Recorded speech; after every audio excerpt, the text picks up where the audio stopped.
Oke bang. Assalamualaikum bang. Waalaikumsalam. Perkenalkan kami dari UNP bang, Hmm, dari Pendidikan Teknik Otomotif. Eh, Kami di sini mau wawancara sama bang, dari Auto Expert ya bang. ya, Testa. Auto Expert di Sawahan ini. Sebelumnya kenalin, saya Apis bang. Dimas, Rizky bang. Dimas. Di sini kita mau wawancara soal mata kuliah ototronik bang. Di sini kita ada beberapa pertanyaan, yaitu mengenai ABS, injektor sama power window bang. Itu apa-apa aja sih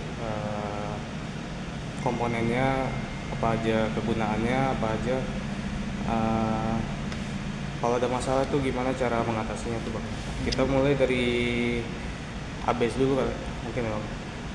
Kalau ABS tuh apa aja sih bang komponennya sama fungsinya kira-kira?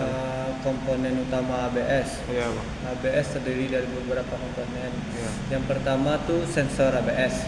Sama ABS. Sensor ABS yang terhubung langsung ke roda, ke tiap-tiap roda. Iya. Fungsinya membaca kecepatan Iya. per roda. Iya. Yang kedua itu aktuator ABS.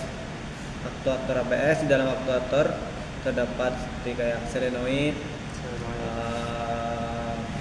Uh, Habis itu solenoid fungsinya buat ngatur tekanan minyak rem Minyak rem. ke setiap roda. Itu dia kalau komponen utama di ABS. Oke. Misalnya bang, tadi solenoid itu apa gunanya?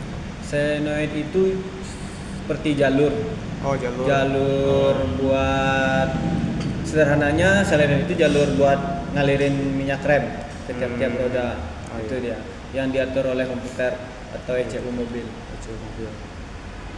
Oke bang. Kalau di ABS itu cara kerjanya gimana sih bang? Kira-kira? Cara kerja ABS itu, sebelumnya ABS itu kan anti brake lock system. Iya. Fungsinya mengatur tekanan minyak rem pada tiap-tiap roda Iya. agar pengereman tidak slip. Iya. Cara kerjanya dengan cara sensor ABS membaca kecepatan tiap roda dan mengatur berapa tekanan yang harus diberikan kepada tiap roda. Itu dia, agar pengeremannya lebih optimal. Oke, Bang. Buat pertanyaan selanjutnya itu biasanya di sini kan bengkel umum ya bang. Benar. Itu biasanya apa sih? Ada keluhan dari konsumen tentang ABS atau pengereman itu biasanya apa tuh bang? Kebanyakan yang terjadi di lapangan, masalah ABS pada umumnya terjadi pada sensor ABS nyala. Sensornya. Sensor ABS atau indikator ABS nyala di instrumen klaster mobil. Itu biasanya yang bermasalah tuh di sensor ABS nyala. Sensornya berarti itu di remnya atau di mana? Di peroda, Oh peroda. yang di roda, yang biasanya kebanyakan. Oh, iya. Itu tuh biasanya sensornya kotor atau putus karena kondisinya di bawah, atau emang sensornya tidak berfungsi. Karena cara kerjanya kan mengatur, membaca putaran dengan gaya magnet. Itu dia biasanya. Terus kerusakan selanjutnya biasanya pada aktuator atau modul ABS-nya. Modul ABS. Biasanya itu solenoidnya mampet. Solenoidnya mampet. Minyak remnya nggak ngalir, mobilnya nggak bisa ngerem. Itu dia kerusakan biasanya. Kerusakannya biasanya gitu ya. Itu biasanya kalau misalnya tadi solenoidnya macet tuh biasanya penyebab solenoidnya tuh macet kenapa tuh? Penyebab solenoid macet Biasanya kebanyakan ya. Penyebab solenoid macet itu karena minyak rem yang kotor. Jarang ganti minyak rem, ya solenoidnya macet, atau seal di solenoidnya getas. Itu dia. Biasanya dibersihin atau dibongkar solenoidnya. Biasanya kalau itu ya. Selanjutnya kalau dari masalah-masalah tersebut bang, itu biasanya penanganannya gimana aja sih bang? Penanganan langkah pertamanya, Ya. semisal sensor ABS nyala, langkah pertamanya kita scan dulu mobilnya. Pakai Scan tool benar. Kita lihat, kita baca sensor mana yang rusak. Itu dia. Di scanner kan bisa kebaca tuh. Ya. Nanti kita kalau sensor biasanya sih diganti kalau rusak. Sensor diganti. Diganti. Biasanya kalau ganti sensor tuh berapa Bang? Beragam. Kalau kita pakai yang genuine-nya bisa sekitar 800 sampai 1.700.000-an. Kalau yang aftermarket atau barang KW bisa 300, 400 maksimal. Gitu. Ada lagi nggak Bang kira-kira penanganan ABS nih, misalnya yang tadi putus tuh apa? Putus sensor ABS-nya putus. Sensor ABS-nya tuh putus. Sebenarnya bisa disambung, cuman nggak optimal. Oh, Bagusnya diganti. bagusnya diganti. Oke. Itu dia kalau ABS. Selanjutnya buat soal injektor Bang. Injektor tuh komponennya apa aja kira-kira Bang? Komponen injektor kalau di mobil bensin cuman injektor aja. Injektor itu Iya. dia. Itu tuh cara kerja injektor tuh gimana tuh Bang? Fungsi injektor, pertama fungsi injektor itu kan buat menyalurkan bahan bakar Ya, ke ruang mesin. ke ruang mesin. Itu dia. Oke. Biasanya mobil sini apa tuh masalah Masalah pada injektor. pada injektor? Kebanyakan masalah pada injektor mobil itu injektor mati atau enggak mampet. injektor Ya, jadi mesin getar atau enggak bertenaga. Itu dia. Oh. Jadi kayak berbet ya Bang? Berbet, benar, berbet. Gitu.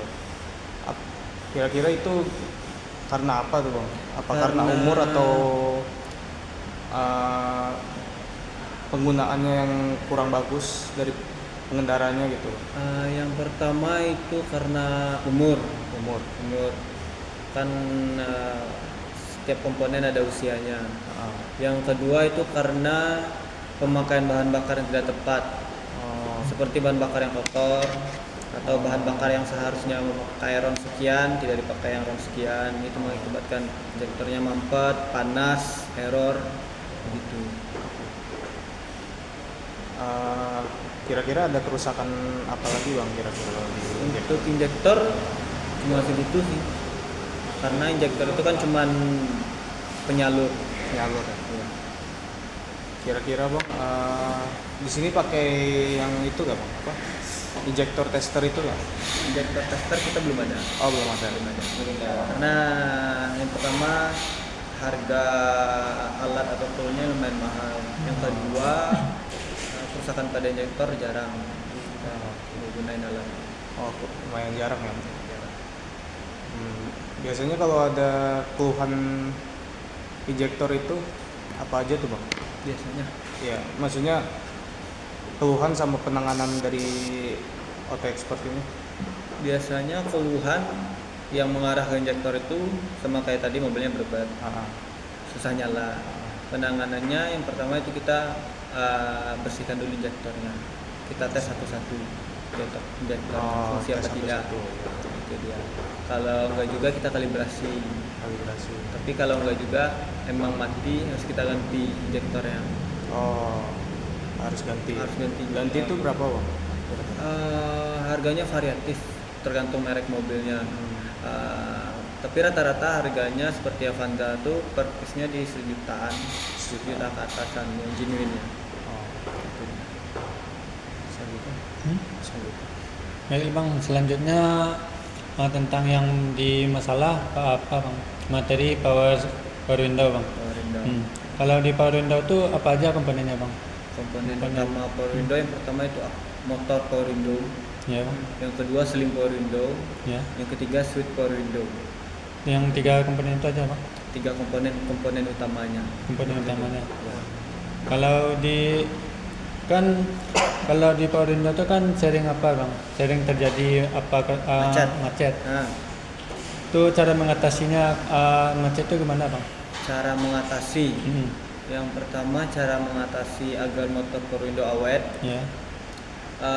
Kita jangan memberi beban yang berlebih pada power window. Contohnya seperti menekan kaca. Ya. Sewaktu kaca kebuka setengah kita tekan, itu nggak boleh. Habis itu mencegahnya kita lumasi karet-karet yang menjepit kaca mobil agar naik turunnya lancar. Itu dia biasanya mencegahnya. Ya. Kan kalau di sini keluhan yang terjadi di Power Window apa aja bang? Seperti power window tidak naik, tidak bisa turun atau getar, ya, kebanyakan. Kalau misalnya kan di sini kan udah pernah ketemu Power Window-nya apa bang? Ya Power Bisa Window-nya naik. ya nggak bisa, dia nggak bisa naik tapi bisa turun. Cara mengatasinya gimana bang? Cara mengatasi, yang pertama itu kita cek dulu motor power window-nya Ya. masih berfungsi apa enggak. Seandainya motornya masih nyala, kita cek lagi selingnya. Ya. Ada selingnya yang tidak pada posisinya, atau mungkin ada relnya yang bengkok. Ya. Setelah itu kita cek switch power window-nya. Di switch power window itu kan bisa naik bisa turun. Ya. Terkadang di switch itu pas naik bisa atau turun enggak, itu perlu kita cek switch-nya. Biasanya kotor, kita bersihin switch power window-nya. Kalau masalah pada motor power window-nya tidak berfungsi, biasanya kita servis motor power window-nya. Itu dia. Gitu. Kan kalau di kaca kotor tuh bisa berpengaruh nggak bang untuk turun naiknya Bisa. kaca? Bisa. Kalau kaca kotor naik turunnya nggak smooth, dia getar. Getar. Ya itu nyebabin relnya nggak awet atau selingnya yang nggak awet, itu karena kotor kan. Jadi kalau kacanya kotor kalau kacanya udah kotor tapi nggak bisa dibersihkan harus diganti atau gimana bang? Kaca yang apanya tuh? Kan kacanya kalau udah kotor bisa dibersihkan. Kaca kalau kotor bisa dibersihin. Bisa dibersihkan. Bisa. Ya. Kalau Berarti nggak perlu diganti ya bang? Enggak kaca nggak perlu diganti, kecuali kacanya retak atau pecah harus diganti. kalau pemakaian kayak kaca film gitu ngaruh nggak? Enggak. Selagi pemasangannya benar, nggak berlebihan, power window-nya aman. Itu dia kalau kaca power window. Kalau misalnya ada tuh keluhan biasanya tuh, saya dulu magang di Honda loh. Nah, benar. Dulu ada keluhan power window-nya tuh motornya bunyi bang, tapi nggak naik gitunya. Kacanya nggak naik, nggak turun. Nggak turun. Itu biasanya selingnya bermasalah. Selingnya lepas. Sling itu apa bang? Sling itu seperti tali yang mengaitkan motor. Di motor kan ada giginya yang menggerakkan rel power window tuh. Biasanya kalau di Honda masalahnya itu di gigi antara motor sama gigi selingnya yang bermasalah, atau enggak emang selingnya yang putus. Itu dia kebanyakan. Slingnya putus gitu Ya. Itu kira-kira penanganannya gimana bang? Kalau motor power window yang bermasalah, kita bisa diservis. Banyak kita diservis, diganti brasnya. Bras. Motor kan ada brasnya tuh. Oh, iya. Motor elektrik ada brasnya. Biasa brasnya habis kita ganti. Atau enggak kita bersihin. Yang kedua itu di switch. Switchnya kita bersihin kalau masih bisa dibersihin. Cuman kalau komponen elektrikal yang bermasalah kita ganti. Seperti IC atau dioda yang bermasalah itu kita ganti. Yang kedua di sling.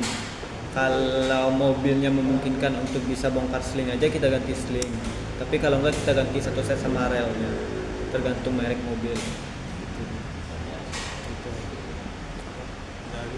Nah, kalau tentang harganya gimana bang? Harga kira-kiranya bang? Variatif. Variatif, Bang. Seperti switch itu kebanyakan kalau kita pakai yang aftermarket berkisaran sekitar 200.000, 200 ribuan ke atas.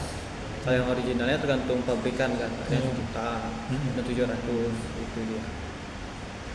Paling sering tuh kalau dari komponen apa sistem-sistem tadi kita yang kita sebutin kayak ABS atau injektor atau power window tadi, kebanyakan tuh mobil apa tuh bang? Kebanyakan mobil, kalau ABS kebanyakan brand nih. Ya brand Kebanyakan di brand Honda. Honda. Karena rata-rata semua mobil Honda kan udah ABS. Oh, Honda, begitupun power window. Power window itu biasanya Honda. Honda Brio, Mobilio, itu paling sering tuh switch power window-nya bermasalah. Kalau buat injektor, kalau bensin sih jarang. Palingan Avanza, karena usia Avanza lama 2010 ke bawah, itu sering tuh kena injektornya. Tapi yang paling sering bermasalah injektornya mobil solar, diesel nozzle-nya. Diesel. Itu dia, sering bermasalah. ada apa lagi Bang? Apa lagi? Mungkin gitu aja sih Bang. Itu aja. Ya. Kalau ini apa namanya dari wawancara kita segitu aja mungkin. Kalau ada salah, Iya, mohon maaf. Mohon maaf ya. Dari saya cukupkan. Terima kasih Bang buat Ya, wawancaranya. sama-sama. Terima kasih bang. Ya, mari. Assalamualaikum. Waalaikumsalam. Assalamualaikum warahmatullahi wabarakatuh.